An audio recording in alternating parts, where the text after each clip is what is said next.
Hello, this is going to be the second video in the series on working with Flowmapps. This one is just going to be about really updating the overall page views. This isn't going to be about clicking into the page and doing this stuff. This is just going to be about working out here and updating how these pages fit together. So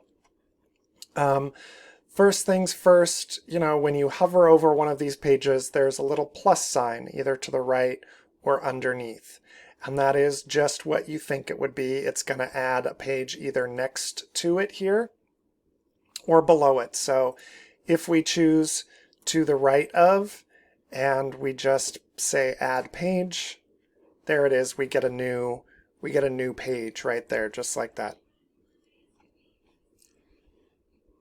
Now that we have that one, if we wanted to add something underneath, you guessed it, we just click the plus underneath that and we get a new page underneath. We can continue adding, sibling pages here next to this one. It's just as simple as that. So now we've added a new main page that is on the same level as electricity and water and stream team and wildlife. And we've added 2 pages underneath it. So you can change the title of these pages just right here without clicking into it, just by double clicking right there and just calling it something new.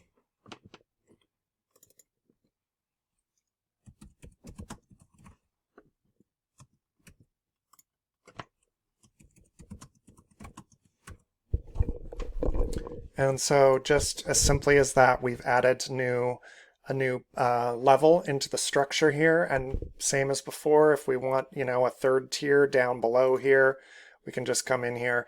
On some of these, I've picked this cover image, but again, you can just skip that. If you're not interested in that, just say add page, and you've got a new page right there. Add a page here. You can give it the name when you're adding it, or you can add it afterwards. So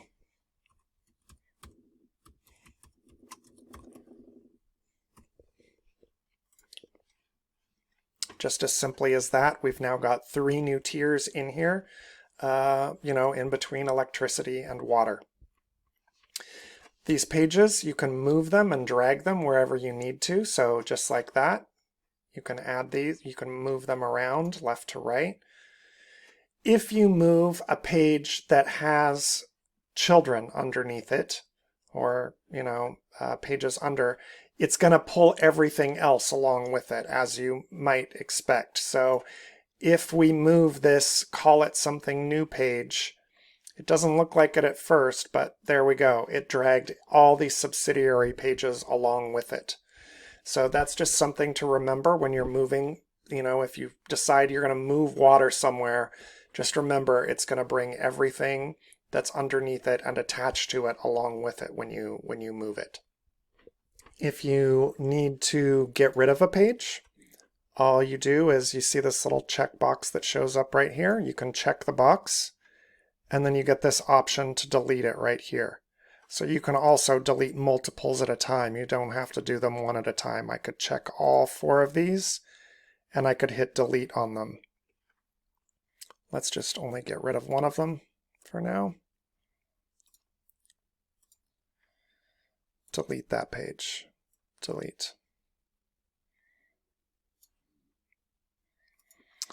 So here we have, these 4 new pages that we've made. Another thing that you can do without going into the page, maybe you saw it when I checked it before, is if you check these boxes, let's say you've just completed a whole bunch of work and all 3 of these are now done and you want to change the label, you can change the label on 3 of them at once. So just like that, I've now marked all 3 of these as complete. I think that is it for this portion. So last thing I'm going to do here is just get rid of these extra pages that we added in here. And there we are. So for the next section, I'm going to maybe do some actual work on these outline pages so that you can see see how I'm adding things and how I'm moving things around and getting some of the work done like you guys are going to be doing.